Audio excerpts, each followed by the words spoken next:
প্রশ্ন করেছেন মহাদেবপুর থেকে আরাফ। তিনি জানতে চাচ্ছেন সূরা কাফিরুন পাঠের বিশেষ ফজিলত কি আছে, কখন পড়তে হয় এটি? জি, গোটা কোরআনের সবগুলো আয়াতেরই ফজিলতের তো কোনো শেষ নেই।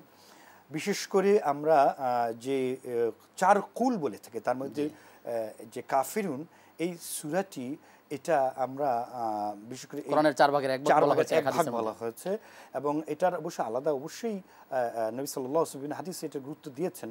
তো আমরা তো এটা পড়িও, মানে ফজরের সুন্নতও পড়ি, তারপর আমরা ঘুমানোর সময়ও তো পড়ি। ঘুমানোর সময় ফজরের পর এবং মাগরিবের পর যদি আমরা এই চার কুল আমরা পাঠ করি, তেলাওয়াত করি, এটা আলাদা একটা সওয়াব আছে। এবং আমরা চেষ্টা করব এই চার কুল আউযুবিল্লাহ বিসমিল্লাহ পড়ে পুরো শরীরে একবার ফু দেওয়ার জন্য। তাতে যেটা হবে যে শয়তানের ওয়াসওয়াসা থেকে নবী সাল্লাল্লাহু আলাইহি ওয়াসাল্লাম বলেছেন তখন মুক্ত থাকা যাবে, বিশেষ করে ফজরের পর এবং মাগরিবের পর ইনশাআল্লাহ তাআলা। এবং এখানে তো সূরা কাফিরুনে তো শিরকের বিরুদ্ধে একটা জবাব আছে। শিরক থেকে বাঁচতে চাইলে তো পুরো সূরাটি তো শিরক থেকে বেঁচে থাকা, আল্লাহ তাওহীদের একত্ববাদের প্রতি মানে ঘোষণা হয়েছে এখানে।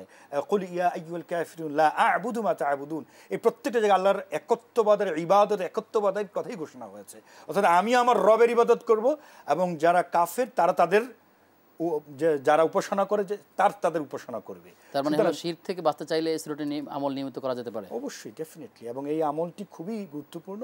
আমরা চেষ্টা করব যাতে আমরা নিয়মিতভাবে সূরা কাফিরুন ফজর এবং মাগরিবে যেন আমরা, এবং সালাতের ক্ষেত্রে বিতরের সালাতেও পড়তে পারি আমরা চাইলে, বিতরের দ্বিতীয় রাকাতে চাইলে পড়তে পারি। জি।